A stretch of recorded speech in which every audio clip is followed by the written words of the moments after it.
So can you resin print functional parts that don't fuse together, that you can drop on the ground and they won't break? That's exactly what I wanted to find out in this video. I recently dove back into resin printing, and I remember one of the biggest things for me back when I was resin printing was the brittle resin. Like, honestly, even the ABS style resins, they were a little bit stronger, but honestly, they would still break. And so I didn't dedicate a ton of time trying to figure out resins and profiles and all that stuff until now. So in this video, I'm going to be resin printing functional parts, and we're going to see if they're going to fuse together. Can they stand the test of time? Can I drop them on concrete? Can I bang them with the hammer? And will they still come out with precision?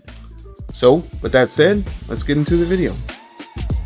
Alright, for this video, I'm going to be using one printer. I'm using the Reflex series, the RS Turbo from HeyGears, and I'll be using several different HeyGears resins. Now, the reason why I'm using HeyGears resin is not because their machine is still locked down. They actually unlocked their machines where you can use whatever resin you want to. I'm using HeyGears resin because I heard it was one of the best on the market. Although it's a little expensive, maybe the saying's true, you get what you pay for. Or maybe you don't, I don't know. We're gonna find out. So I recently got the DJI Osmo Pocket camera, and I went online, and honestly, there wasn't a ton of accessories online for it. So I knew I had this video coming. I was like, you know what, that's perfect. So I 3D printed some parts for the Osmo Pocket, but one of the things that I knew it had to be was durable. I needed to be able to drop it, and I needed to be able to print in place hinges that weren't gonna fuse together.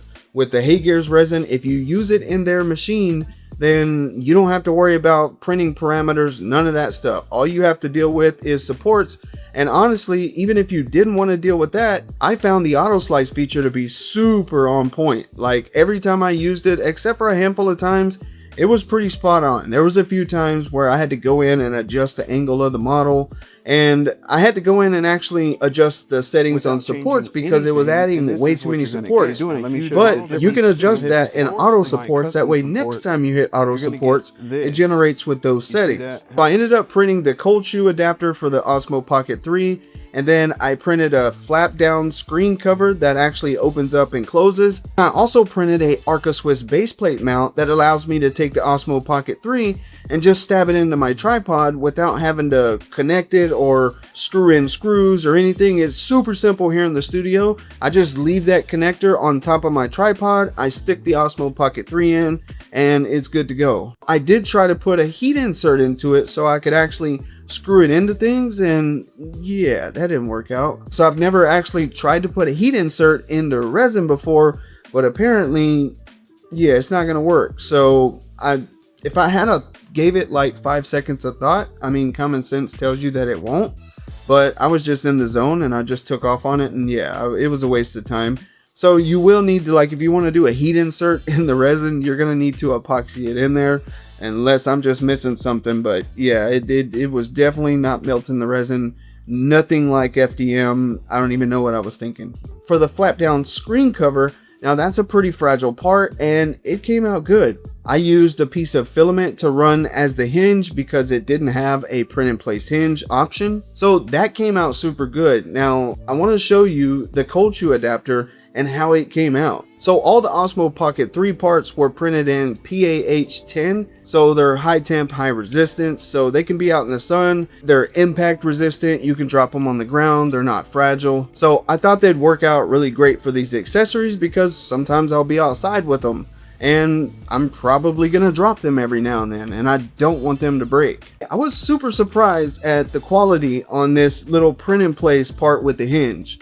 It didn't fuse together, not one single bit. And I was really thinking it was going to be kind of fused and I was going to have to snap it or break it and do some crazy stuff to get it to work, but no. Which a lot of that has to do with the model, because if the model's clearances are good from the get-go, then you have a lot more leeway. So yeah, this one came out super good. As you can see, the quality on it's impeccable, and the biggest thing about it is it going to be strong? Can I drop this thing on the floor?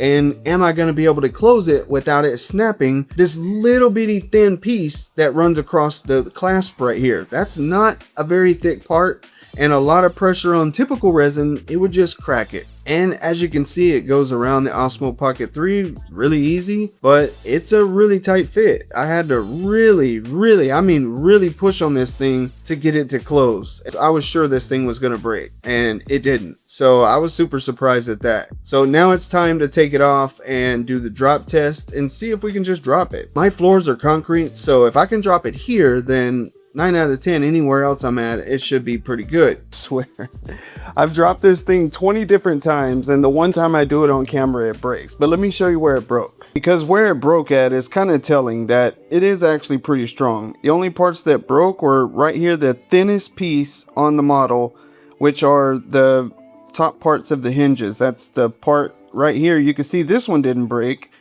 but you can see like it's not that much material there. So it broke there, and it broke there. So just to show you that the actual model itself can hold up as long as you don't have paper thin pieces, then we're gonna do some tests here, and I'm just gonna slam it on the ground.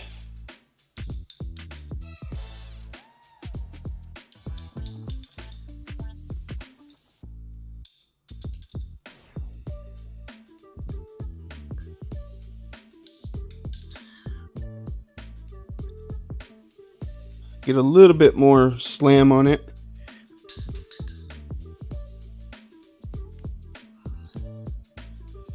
So still one piece there. Typical resin, you would not be able to do that. Anyone who prints resin, you know for a fact, if it hits a concrete floor, it's in pieces. So I was super satisfied with that fact, and the fact that the clasp didn't break when I put that much pressure on it. So it looks like this part is going to be a fully functional part. It's going to work for what I need it to do, and it looks super good because it's resin. So I actually printed out some extra ones because I wanted to see like how strong is this stuff. And I, throw it, smash it on the ground instead of just dropping it, like throw it on the ground.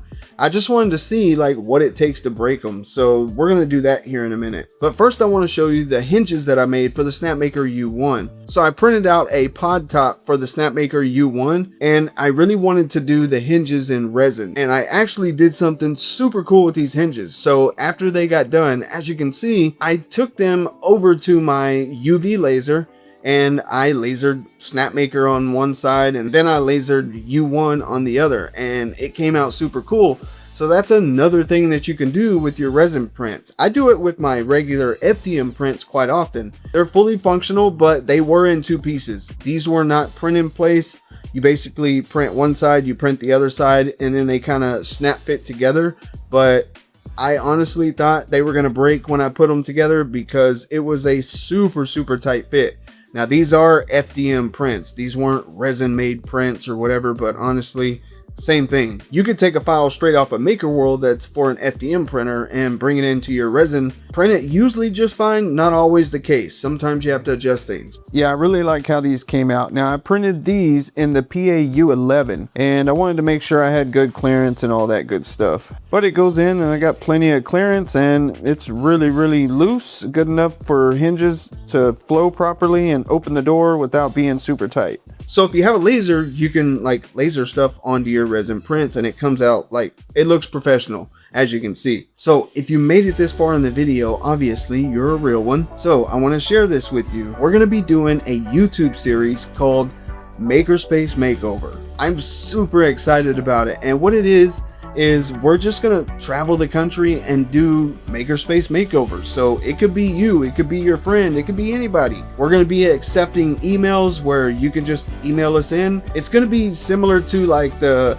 My Dream House Makeover or Pimp My Ride or whatever. So if you have a makerspace, whether that be a laser makerspace, a 3D printing makerspace, something like that. It needs to be 3D printing, laser, related. We'll come in and we're gonna redo your studio, hook you up with some printers and filament and shelving and RGB lighting, and we're just gonna make it look sick. Even if, let's say you have a print farm or something like that, it's probably super unorganized, everything's everywhere because you're so busy.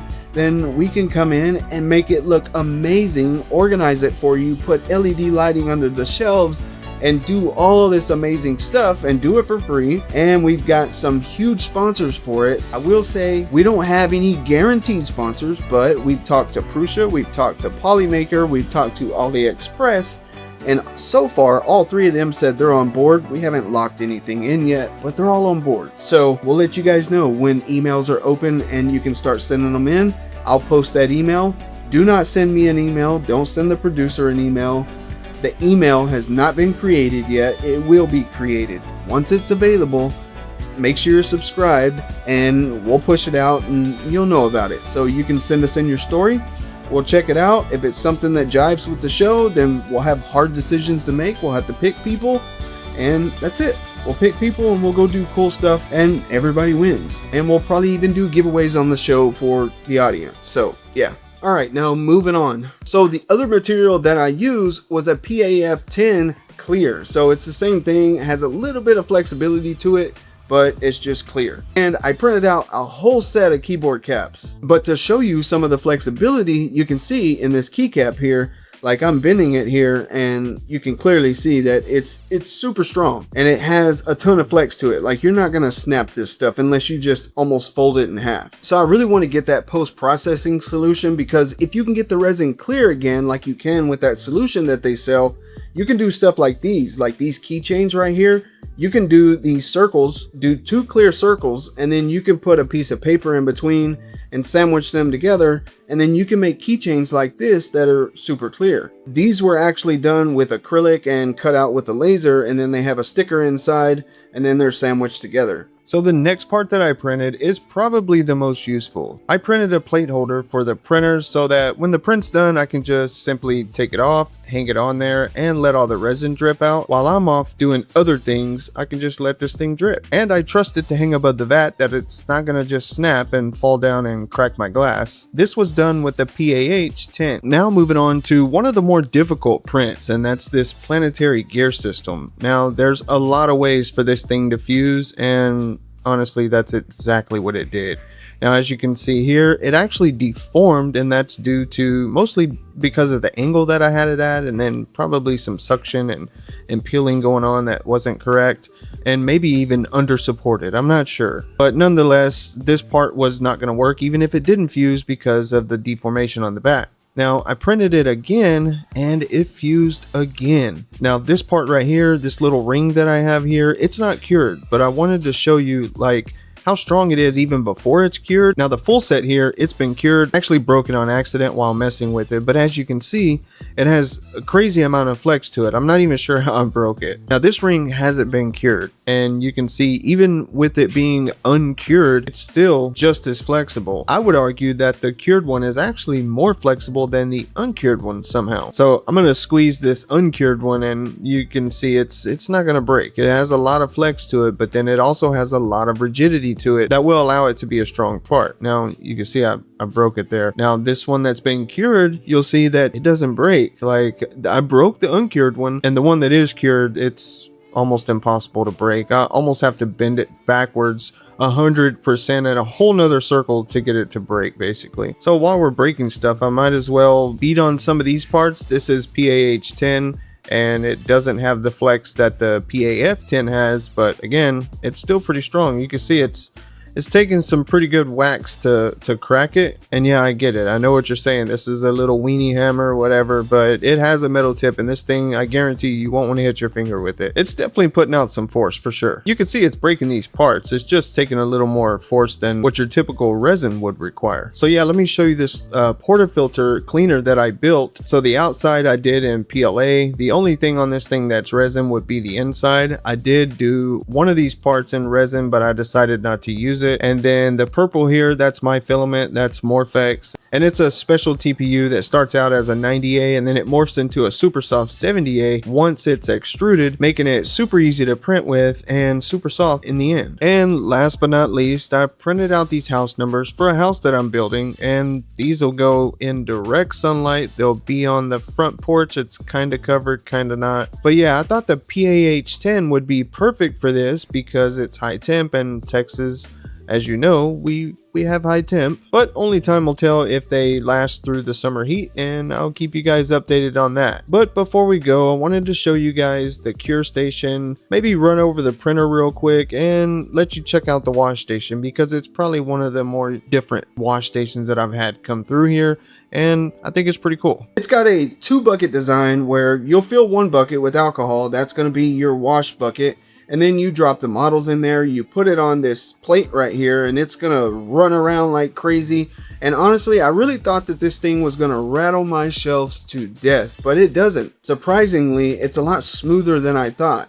And what's really cool about this wash station is you can use it to mix your resins. So whereas before I would be here with the bottle just shaking it like crazy, and with the HeyGears wash station, I'm able to just take the resin, sit it on the plate, and turn it on. It actually has a shake feature built in, like specifically for that. Now, the only downside to this wash station that I can see, and that I've seen other people say the same thing, is if you have a bunch of fragile parts, you throw it in the wash station, and you know, the style of wash station that it is, it's, you know, vigorously shaking your stuff around, and those models sometimes will hit each other in there and leave little marks, little ding marks here and there, possibly. So just something to be mindful of if you're thinking about a wash station like this. So this is the HeyGears cure station, and this is probably one of the nicer cure stations that I've had here in the studio. It has a heater built in, it's got a ton of UV light, and as you can see, the inside of this thing is super reflective. It's nothing but like reflective material everywhere, so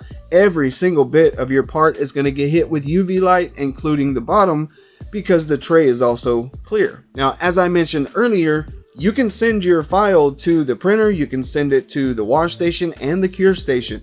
So once you've done that, there's nothing really you need to do. Once your model comes off the printer, you take it and you clean it up and you throw it in the wash station, and you just hit start because it says new job, start, and you're good. You don't have to do anything to do with settings. It's all pre-done for you. Same thing with the cure station. Now, if you want to use it and actually set it, you can do custom settings, or you can actually set it according to the HeyGears resin. You just go pick the resin name and it automatically populates the time. Now, although you can do whatever you want, the HeyGears products were designed to be used as an ecosystem. Along with Blueprint Studio using their resin, it's designed to remove all of the trial and error and guesswork and just provide you with quality prints. And that's been my experience in using this machine. I really enjoyed it, and I really enjoy the fact that I can use whatever resin I want if I choose to, or I can use the HeyGears ecosystem and pretty much just hit auto slice and print. So there you have it. Did some drop tests, did some bang tests, and yeah, it broke. I was trying to break it. The point that I was trying to show you is that it's not just going to break when it drops on the ground, or if you tip the edge of a sword or something like that. So I feel like I finally found a resin that kind of fits my needs.